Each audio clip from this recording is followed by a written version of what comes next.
Hello, welcome back to Canto Be Like, a Cantonese and English bilingual podcast helping you to learn Cantonese and Hong Kong culture. I'm your host, Venus.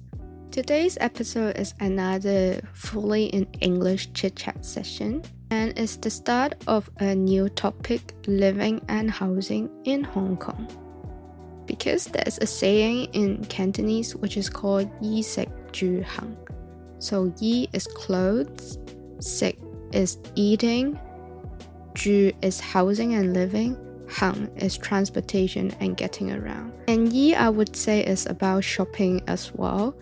And we have covered grocery shopping, eating out, and getting around in Hong Kong.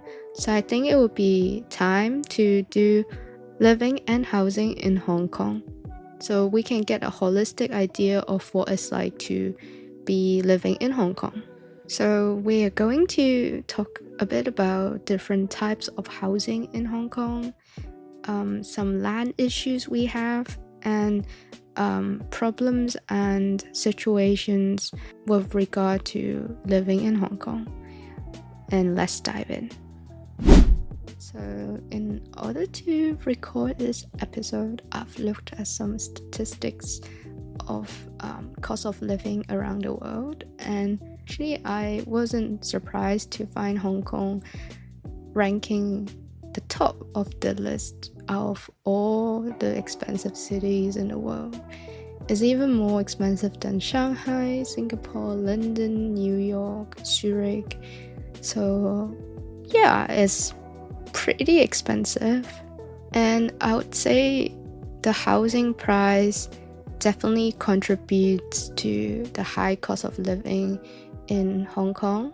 However, I do think we need to give some credit to the government, well, to some extent, because when I look at the statistics, half of the population of Hong Kong actually live in public housing estates or subsidized housing by the government, and the other half live in private housing.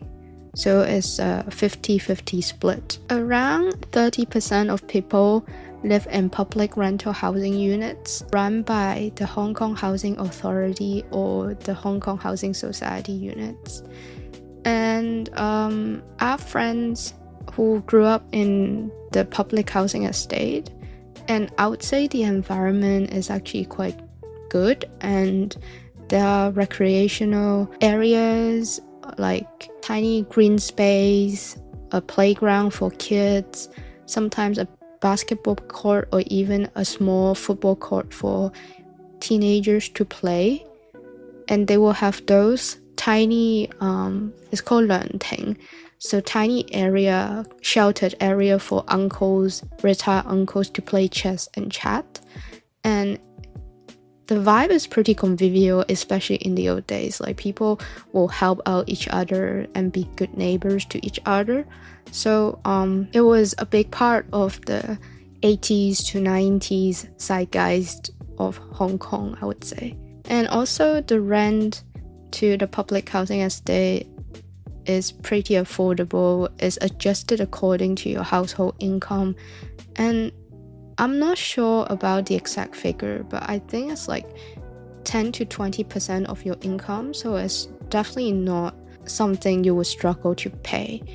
And you can always ask for help from the social welfare department if you can't afford to pay your rent, and it's really rare that people actually get evicted from those housing estates once they get a spot. So it's very secured, and you're kind of on the housing ladder if you manage to get yourself a flat there, and there are quite a lot of available units in Hong Kong.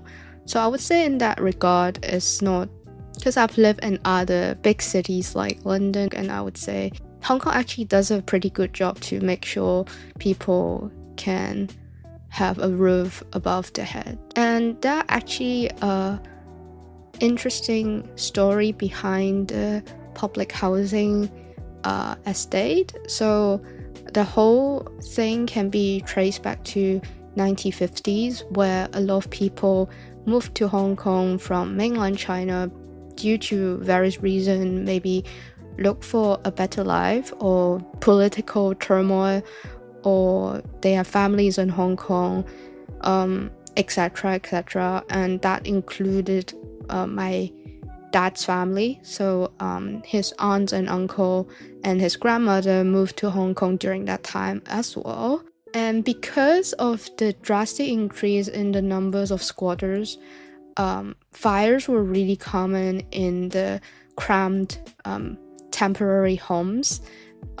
Those were wooden huts and really not built for sustainability and longevity, and is really prone to fire. So they were called 木屋區 or 臨時房屋 or 安置區. And in 1953, there was actually a big fire in Shakib May, and it destroyed homes of approximately 53,000 people. In response to that, the government commenced a program of mass public housing to provide affordable homes for low-income citizens. So this is the beginning of the government building a lot of public housing estates around Hong Kong. And as I said, the public housing estate is probably the beginning of getting on the housing ladder in Hong Kong. The second step is something called home ownership scheme housing. So the home ownership scheme is for the richer people living in the public housing estate to move up the housing ladder by owning their own flats. So they can enter a lucky draw, or they can buy resales from the home ownership scheme market and eventually own their own flat, which a lot of people did, like my maternal grandmother and my mom. So they definitely benefited a lot from these subsidized, governmental subsidized schemes.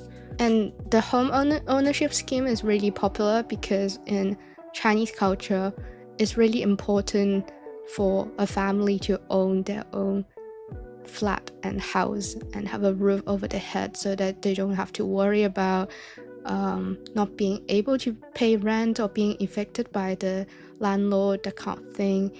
So a lot of people do take advantage of that, and even recently a lot of university graduates, they would just register for that as soon as they graduated university in the hope of getting on the housing ladder as soon as possible, because like I said, it's a lucky draw.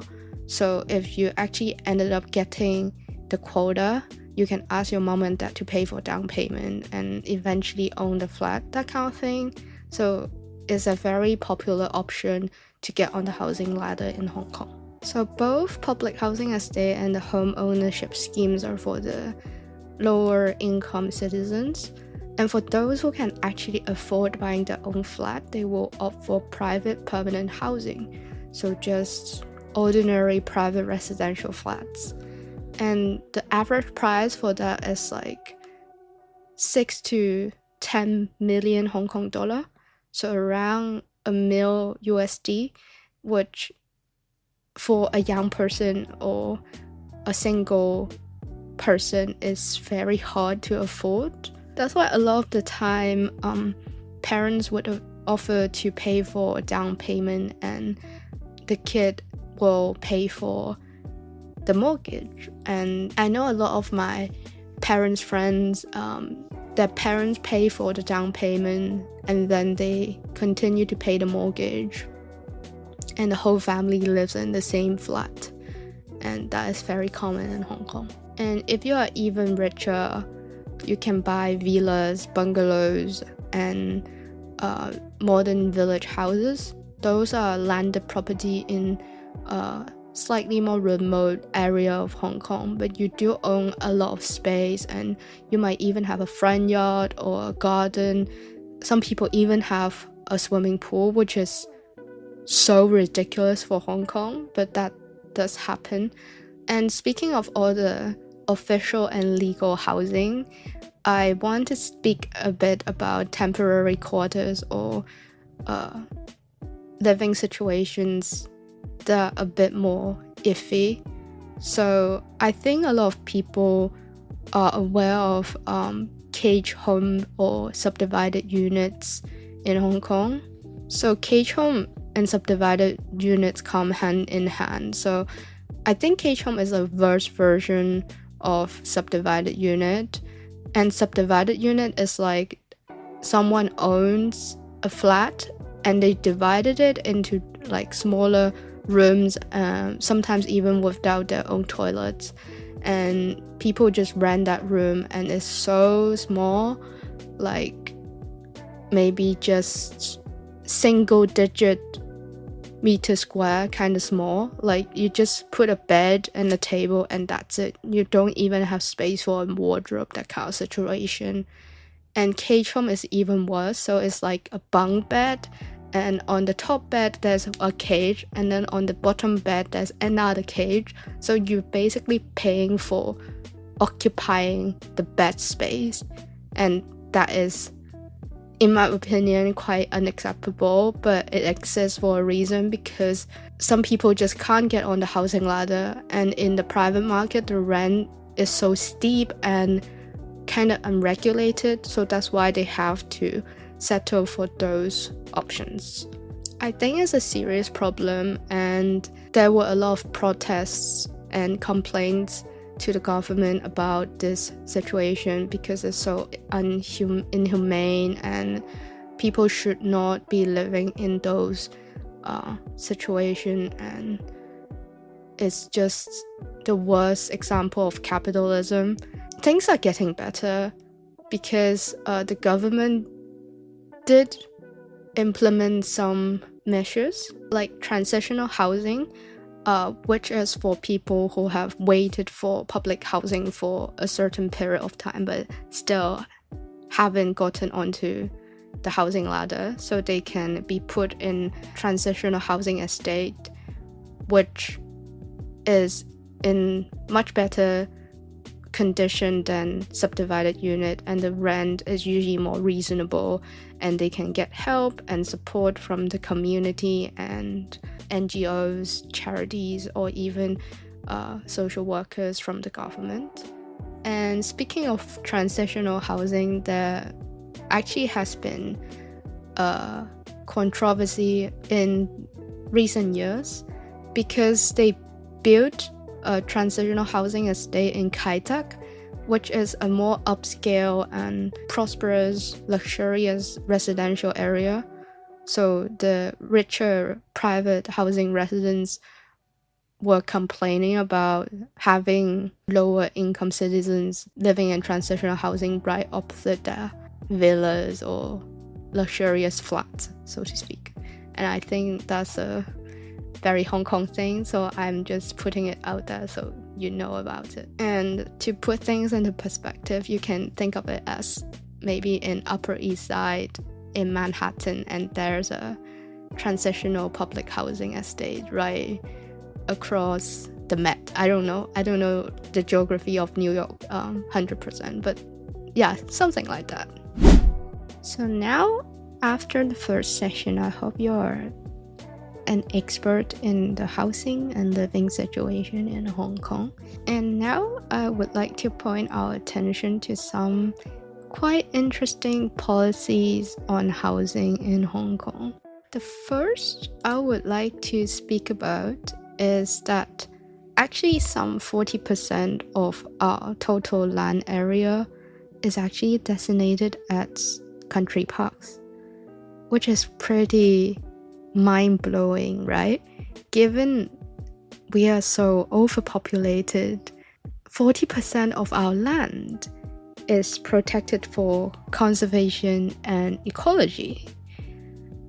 So in 1976, the government enacted the Country Parks Ordinance for legal frameworks to conserve and maintain in order to provide open natural spaces for public enjoyment. And since then, there's been around 24 country parks, 4 marine parks, and 22 special areas in Hong Kong, totaling more than 440 square kilometers of land, all for conservation, leisures, and education. And it's actually such a core value of Hong Kong people that any suggestion to touch those land for development is pushed back with fierce rejection. So a lot of people have thought of developing the spaces and land in the country parks, but most Hong Kong people are against it because we just love our parks so much and we love our nature so much.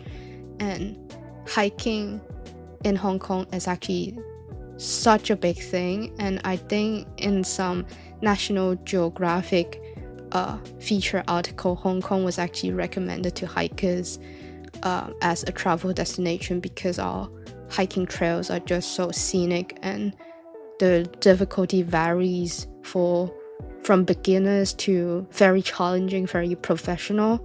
So that's a not very known aspect of Hong Kong. So we do have a lot of nature. And the second interesting policy is called small house policy, which was introduced in 1972. So the main point of the policy is that it allows an indigenous male villager who is older 18 years old and is descended through the male line from a resident in 1898 of a recognized village in the New Territories of Hong Kong. So the entitlement, this male descendant is entitled to one concessionary grant during his lifetime to build one house. Okay, I'm reading that off Wikipedia, but this is a very famous policy in Hong Kong. It's called 丁屋政策 or 丁權. So, as some of you might know, in New Territories, there are indigenous Hong Kong people who have been there all along since, I don't know, maybe a few hundred years ago or maybe 1,000 years ago. So they have always been here even before the British, before the Guangdong people migrated to Hong Kong. They have always been there. It's their land, it's their life. So that's why they feel very protective of their land, and they feel that their right to own land should be passed down to their male descendants. And they gather so much political power that the government actually gave them the right to do so. So in New Territories, that's actually a huge land issue because there's so much pushback and rejection from these villagers to new development because they feel these are their lands, these are not governmental lands, so they got to keep it. And there's so much heated debate around this subject. I'm not an expert in this policy, but usually a person from Hong Kong is aware of 丁權 and this policy because it is such a big thing in politics, especially when it comes to housing and living. So I think it would be good to bring this up so that you also know about it. And another funny, or I guess not funny, but like a very unique, is it unique to Hong Kong? But it might happen in other places as well. But a lot of land are leased to recreational clubs. Like those are quite prestigious clubs, like the Hong Kong Golf Club in Fanling, and they have such a big golf course for tournaments and their members to play. And also the Hong Kong Jockey Club owns quite a bit of land, or the government leased some land to them at a very subsidized and low price as well.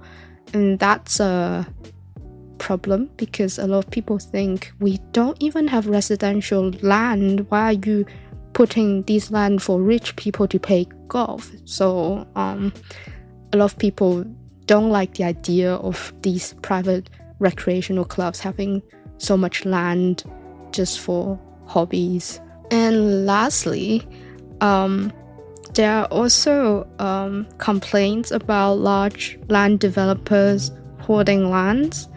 I think sometimes they participate in government auction of lands, so they acquire a piece of land for development, but they're just hoarding it or controlling supply in a way to sort of control the market, so to speak. I'm not 100% sure, but I know a lot of people have a problem about them hoarding land and buying the land but not developing it. So new flats and units are not coming to the market, and there's a supply and demand issue about that. I'm going to quickly summarize how Hong Kong people actually feel about the housing and living situation.